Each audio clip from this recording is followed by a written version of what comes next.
Salut les loulous, je vous retrouve aujourd'hui pour une toute nouvelle vidéo, pour le tout premier point lecture de la chaîne.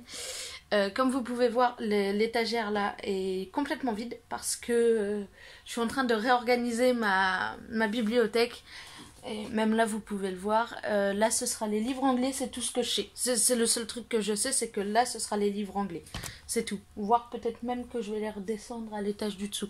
On verra. De toute façon je vous ferai une vidéo, un bookshelf tour quand ce sera fait.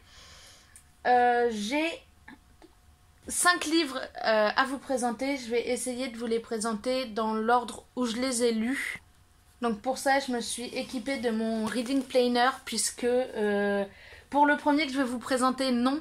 Mais pour les 4 autres, j'ai des petites notes dans mon reading planner qui m'aideront à me souvenir parce que je suis... Au niveau de la mémoire, je suis pas exceptionnelle. Hein, on va pas se le cacher. Donc le premier que je vais vous présenter, c'est Shadow and Bone de Leigh Bardugo. Donc c'est une édition collector donc, de chez Orion. Donc je l'ai en version... anglaise, je l'ai en anglais. J'ai le tome 2 et le tome 3 dans une autre édition en anglais aussi. Mais dans cette édition-là, hardback, super belle comme ça, comme les Six of Crows. Le 2 et le 3 ne sont pas encore sortis. Je vais les lire très prochainement. Je vais essayer de les lire avant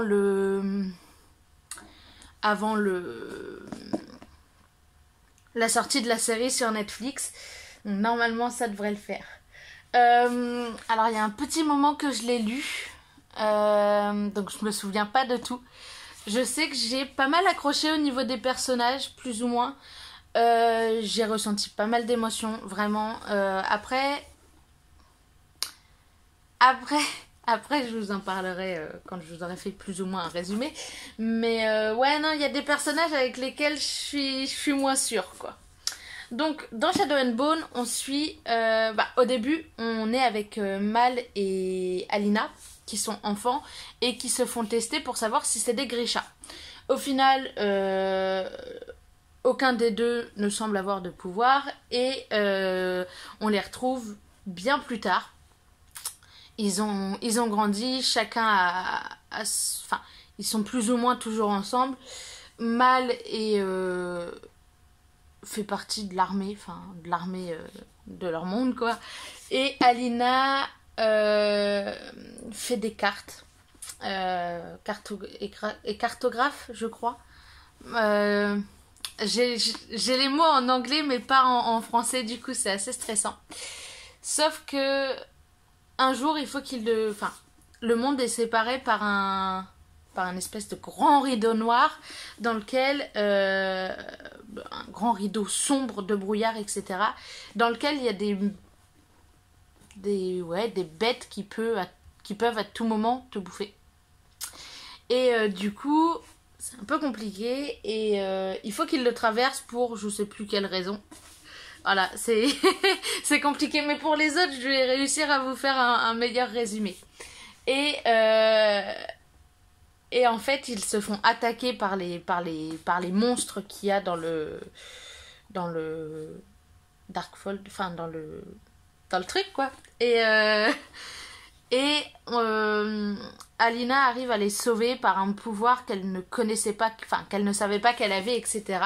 Et du coup, elle semble être la seule à pouvoir sauver le monde de cette espèce de rideau noir, de ce mur noir qui coupe Ravka.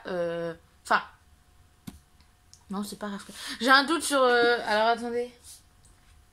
Je dois avoir une carte quelque part. Ou pas d'ailleurs. Mais qui coupe le... Si, c'est ça. C'est Ravka. Qui coupe Ravka du reste du monde, en fait. Et du coup, visiblement, c'est la seule à pouvoir les sauver. Et s'ensuit tout un tas d'aventures. Elle rencontre le Darkling. Je sais pas si c'est comme ça en français, mais moi, il s'appelle le Darkling. Et ça va me stresser si je change son nom. Je vais pas réussir à... J'ai pas lu en français, donc je peux pas vous dire. Et c'est un tome 1, je vais pas tout vous raconter, mais c'est un tome 1, bref, c'est Alina est le grand espoir de tout le monde, elle va peut-être pouvoir sauver le monde, etc. Sauf que tout se passe pas comme prévu, enfin vous vous en doutez, sinon il n'y aurait pas 3 tomes. Et voilà. J'ai bien accroché, j'ai un peu de mal avec certains personnages, comme je vous le disais. Mal, déjà, je peux pas. Je sais pas, Mal, j'ai un blocage avec Mal. C'est-à-dire que Mal, je ne peux pas. Je sais pas. Mal, je ne peux pas. Le Darkling, j'ai un peu de mal aussi avec lui. Je sais pas vraiment quoi en penser. Alina, en fait, j'ai lu que le premier tome et j'ai un peu de mal à cerner vraiment les personnages, même si on les comprend quand même suffisamment, mais j'arrive pas vraiment à me décider si je les apprécie ou pas et si j'aime comment ils sont construits ou pas. Donc je vous en dirai, enfin je vous redirai ça quand je lirai le tome 2 et le tome 3. Mais du coup, ouais, pour l'instant, c'est assez brouillon. Je sais pas. Enfin, j'ai des sentiments contradictoires pour chaque personnage en fait. Donc, du coup, je peux pas vraiment vous en parler. À part Mal, je sais que lui, je peux pas vous dire pourquoi.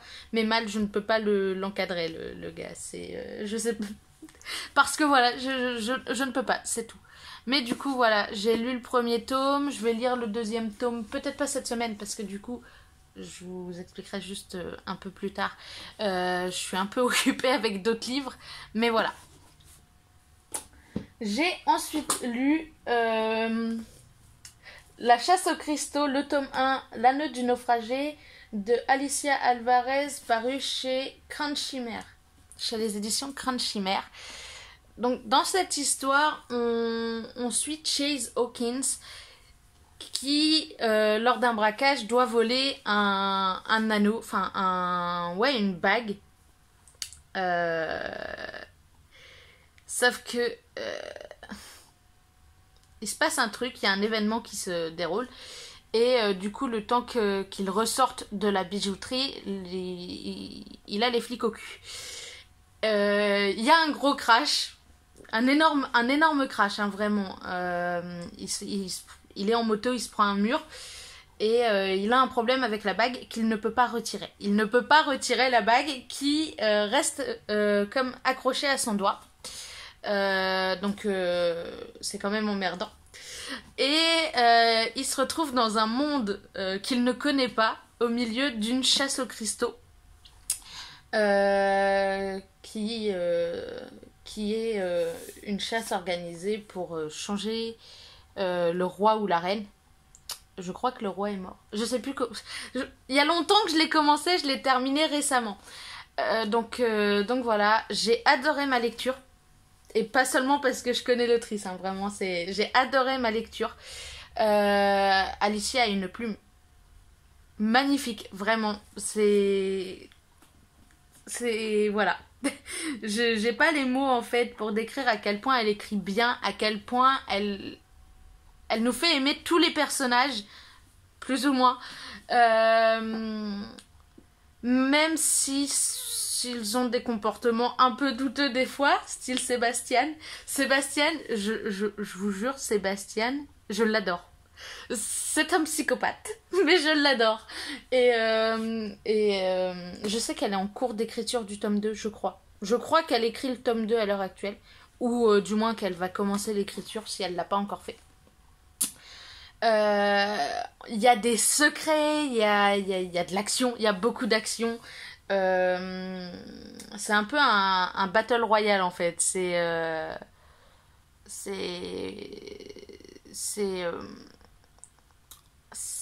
un battle royale. C'est à celui qui aura le plus de cristaux, du coup de joyaux. Plus si t'as au moins un cristal, tu peux aller dans l'arène finale et te battre pour le trône. Donc ça c'est super, enfin je trouve ça genre génial. Et voilà. Et bah du coup tu peux être roi juste en ayant un seul cristal. Qu'est-ce qu'il y a d'autre à dire? Il y a plein de trucs à dire. Il y a plein de trucs à dire. Donc il y a plein de secrets. On sait qu'il y a des secrets, on le découvre bien plus tard. On le découvre tout au long de... Enfin, on découvre les secrets, il y a des mystères et tout, enfin, qui entourent certains des personnages et qui sont résolus en quelque sorte tout au long du roman.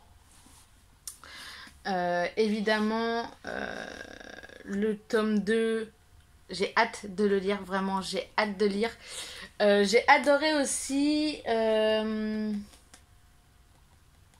Rusty, le personnage de Rusty, il est trop mignon, c'est un petit crabe qui parle, et vraiment, il est hilarant, j'adore Rusty. En fait, j'ai adoré tous les personnages, ou presque. Même les plus farfelus, même les plus déglingos, ceux qui sont un brin dangereux quand même. Et non, vraiment, j'ai adoré Serafina aussi, un peu moins son père. Son père, j'ai un peu plus de mal. Mais du coup, Chase se retrouve mêlé à une chasse aux cristaux dont il ne connaît rien.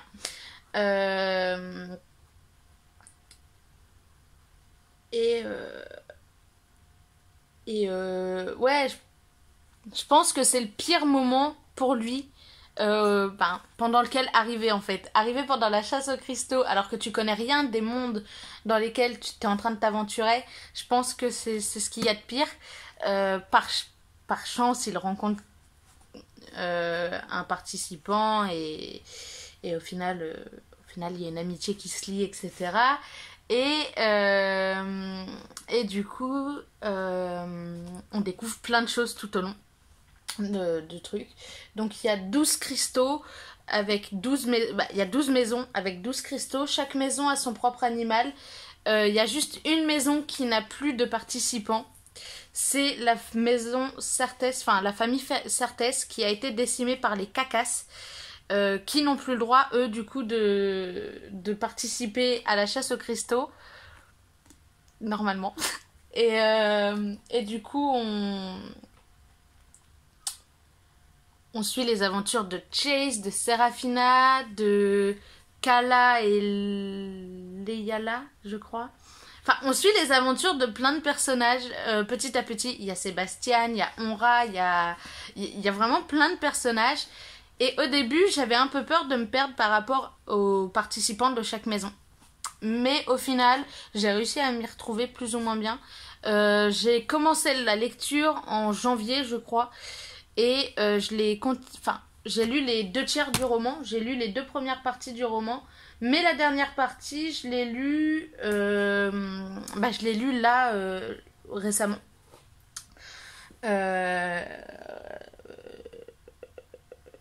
Donc ouais, je l'ai fini il y a 4 jours. Donc vraiment, c'est vraiment très récent, la fin. Mais du coup, je ne peux pas vous parler de la fin, puisque sinon, je vous spoil absolument tout. Tout ce que je peux vous dire, c'est que vraiment, la plume de l'autrice est juste magnifique. Que les personnages sont pour la plupart hyper attachants. Qu'il y a de l'action à souhait. On est dans un monde fantaisiste, c'est vraiment un super bon roman. C'est à partir de 14 ans, donc vraiment allez-y. Et j'avais autre chose à dire. Ouais, en fait c'est une pépite. C'est un de mes coups de cœur de cette année. Très clairement, c'est un coup de cœur, on peut le dire. C'est mon premier coup de cœur de l'année. En général, j'en ai pas tant que ça. Mais là, ouais, ça a vraiment été un coup de cœur. Et voilà, j'étais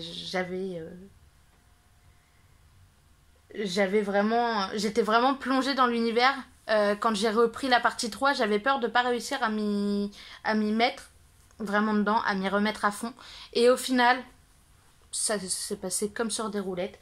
Je me suis replongée dedans à fond, j'ai retrouvé les personnages, j'ai vraiment adoré. Et contrairement à ce que je pensais, j'avais quand même beaucoup de souvenirs de ce qui s'était passé avant. Donc voilà. Le 4e livre, c'est Alexis Alexia de donc, Comme un baiser fait à la nuit de Akmi Allé. C'est un roman histoire de vie. Ça parle d'une histoire de vie, c'est en jeunesse. Il est très court, il fait 95 pages. J'ai un avis un peu mitigé dessus, dans le sens où... je vous expliquerai. Mais en gros, on a Alexis, 16 ans, nageur hors pair. Il est très solitaire. Il peut passer des heures à écouter le bruit des baleines dans la mer, dans je sais plus quelle mer. Donc avec des écouteurs. Et un jour, il tombe sur l'annonce d'un prisonnier et il lui écrit en tant que Alexia, une jeune esthéticienne de 23 ans. Donc il se crée un personnage, le personnage d'Alexia, et il se retrouve en fait à ne plus vraiment réussir à faire la différence. Il y a des moments où il est Alexis, mais mentalement, il aimerait être Alexia. Il est Alexia mentalement, mais du coup, personne ne le sait, personne ne connaît Alexia. Donc il échange avec ce prisonnier. Il y a une belle amitié qui se lie, puisque à la fin, je vais pas vous spoiler, mais à la fin, il y a quand même une preuve d'amitié de la part du prisonnier. Je crois que c'est Yvan le prisonnier. J'ai un doute sur le prénom du prisonnier. Ouais, Yvan. De Yvan, il y a une belle part d'amitié. Mais ouais, j'ai été un peu mitigée dans le sens où... par rapport à la fin. Donc je vais pas vous en parler, mais à la fin, je sais pas, je suis mitigée par rapport à la fin. Ça reste un roman très intéressant, avec le dédoublement de la personnalité d'Alexis, qui devient Alexia et inverse, et qui parfois a du mal à savoir lequel il est vraiment. Mentalement, et ouais, non, c'était un roman très court. Je peux pas vous en parler vraiment beaucoup plus, puisque il est très court, donc je risque de vous spoiler, mais ouais, non, c'est un très bon roman, même si mon avis est un peu mitigé par rapport à la fin. Si vous l'avez lu, contactez-moi sur Instagram, on en parlera, parce que voilà, j'ai envie d'en parler avec quelqu'un. Ensuite, il y a eu Nous les menteurs de Hilocart, chez Paul Fiction, donc en poche. On y suit Cadence, qui passe tous ses étés, passe les vacances sur l'île privée de son grand-père, avec ses cousins et cousines, ses tantes, ses oncles, machin. Donc son cousin Johnny, sa cousine Myrène et le neveu du beau-père de Johnny. Je crois que c'est le neveu du beau-père de Johnny. Ouais, c'est ça, le neveu du beau-père de Johnny, donc Gat. Et ils passent tous leurs étés, tous les quatre. Ils ont été surnommés les menteurs. Ils passent des étés inoubliables. Par contre, pendant l'année scolaire, ils ne se parlent plus. Il n'y a pas de souci. Et du coup, ils se rejoignent. Ils se retrouvent à la fin de l'année, en juin. Ils passent l'été ensemble. Ils passent des étés inoubliables. Mais l'année des 15 ans, donc l'été 15, rien ne va pour Cadence. Son père vient de partir. Il s'est barré, je sais plus, dans le Colorado, je crois, au fin fond du Colorado. Sa mère est dévastée. C'est le bordel. Et elle arrive dans l'espoir de pouvoir changer tout changé en fait. Changer de mood en quelque sorte grâce à Myrène, Johnny et Gat. Et cet été-là, je vous spoil pas vraiment, elle commence à se rapprocher de Gat, sauf que au bout d'un moment, il y a un accident elle a un accident elle a un accident et elle ne se souvient pas de l'accident. Elle est incapable de se souvenir de ce qui s'est passé avant, de ce qui s'est passé après, enfin voilà. Et du coup, elle a des énormes migraines dues à cet accident. L'été 16, je sais plus ce qu'elle fait, et l'été 17, elle revient en quête de vérité sur l'île et ouais, non, c'est... Voilà. J'ai adoré les personnages. Il y a un twist à la fin de l'histoire. J'étais pas prêt. J'étais pas prêt du tout. J'ai adoré. Je me suis accrochée à tous les personnages, enfin aux 4 menteurs en tout cas. Même si j'avais un peu plus de mal avec certains autres personnages qui entouraient en fait les menteurs l'été. Et ouais, non, le twist m'a dévastée. Vraiment, j'étais dévastée. Quand j'ai compris, quand toutes les pièces du puzzle se sont mises ensemble, un carnage. Vraiment un carnage. Mais du coup, voilà. J'ai été très émue par la fin. Par l'histoire de Cadence, par l'histoire des menteurs en fait. Et ouais, c'était vraiment un très beau livre. Ça a été un coup de cœur aussi. Donc 2 coups de cœur dans le même point lecture, c'est rare, vous le verrez. Le livre est hyper prenant. Vraiment, le livre est hyper prenant. C'est-à-dire que quand j'étais dedans, je le lâchais plus, sauf s'il le fallait. Quand je suis allée, j'avais un rendez-vous vendredi matin dans le tram, j'ai lu. En attendant que l'heure vienne vraiment, j'ai lu. Enfin, j'ai été incapable de le lâcher. Donc, pour vous dire, je l'ai commencé le 18, donc jeudi soir. J'ai lu, je crois, une 30aine de pages. Parce que j'étais un peu fatiguée, on va pas se le cacher.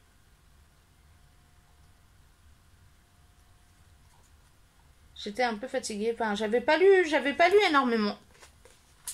Et je l'ai fini le 19. Donc vraiment, je me suis dégommée dedans. J'ai fait un dégommage dedans. J'ai ressenti beaucoup d'émotions, de la joie, de la tristesse, enfin des émotions quoi, beaucoup d'émotions. Et ouais, la fin a juste été une onde de choc. J'étais là, j'étais en mode comment ça non non les gars, je vais commencer à être susceptible. Donc voilà, si vous l'avez pas encore lu, lisez-le. Je vous avoue que par rapport à la tranche et à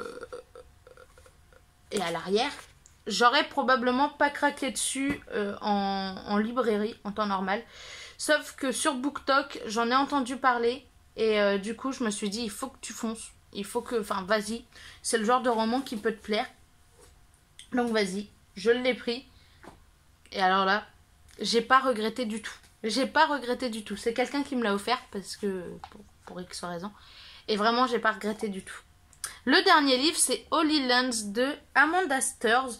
Donc c'est un peu un roman épistolaire. Il y a des mails et il y a des lettres. C'est un roman épistolaire. Qui combine plusieurs personnages. Donc il y a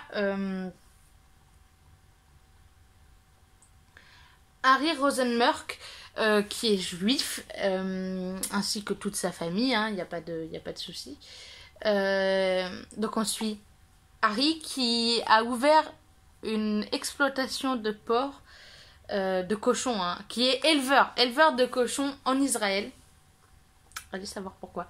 Il y a David, son fils, auteur de théâtre à succès, homosexuel, avec qui les relations sont très tendues. David envoie des lettres à son père, mais son père ne lui répond jamais.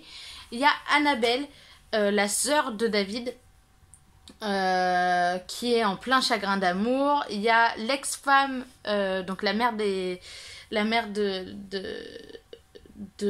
David et Annabelle, qui me fait mourir de rire. Et il y a un rabbin aussi avec qui Harry finit par se lier d'amitié. Donc en fait, on suit les lettres que chacun s'envoie. En général, les lettres sont souvent entre les membres de la famille, même si du coup, Harry ne répond jamais aux lettres de son fils. Sauf une fois, mais je vous spoil pas, voilà. Donc voilà, et il y a tout un tas d'aventures qui se passent autour, mais on ne le sait pas autrement que en lisant les lettres en fait. Excusez-moi, j'ai un problème au niveau de mon t-shirt, voilà. On sait, quand il y a des trucs qui se passent autour, par exemple, enfin, quand il y a des éléments qui se passent autour, on l'apprend toujours à travers les lettres qui s'échangent entre chaque personnage. Et voilà, c'était un petit roman très court, 179 pages je crois. Je check ça. Ouais, 179 pages, donc un roman très court. Je suis pas roman épistolaire d'habitude, mais franchement là j'ai bien attaché. On suit enfin, on parle de sujets quand même plus ou moins actuel. Enfin, ça se passe en 2008, je crois. Hein, donc, actuel... 2009. Donc, actuel à cette époque-là. Il est question des tours jumelles donc, qui se sont effondrées 8 ans plus tôt. Il y a le fait que Harry ait du mal avec le coming out de son fils. Enfin, bref, il y a plein de choses. Et c'est vraiment un super roman. Il est hyper émouvant, enfin hyper émouvant, il est émouvant, les liens qu'on voit entre la famille, etc. Malgré les drames familiaux qui les entourent. Donc il est quand même assez émouvant et on ressent bien l'amour que se porte cette famille. Malgré qu'ils n'arrivent pas vraiment à parler, ils ont des gros problèmes de communication. Donc ils se parlent par lettres déjà. Du coup, comme je vous le disais, Harry ne répond jamais aux lettres de son fils. Par contre, il répond à son ex-femme, etc. Enfin, il se passe tout un tas de trucs et vraiment, j'ai beaucoup aimé. Donc, je vous le recommande aussi. Je l'avais eu gratuitement pour l'achat de 2 livres à la Fnac lors des promos là, 2 livres de poche achetée, un poche offert. Et je regrette pas d'avoir choisi ce livre-là plutôt qu'un autre plus long. Parce que des fois les plus longs sont pas mieux. Donc voilà, j'en ai enfin fini de ce point lecture interminable. Je vous retrouve dans la semaine, pas forcément dimanche, vous aurez peut-être une vidéo entre maintenant et dimanche pour comment dire, pour une nouvelle vidéo. En attendant, je vous fais des gros bisous, je vous dis à très bientôt et n'hésitez pas à liker et à vous abonner. Bye.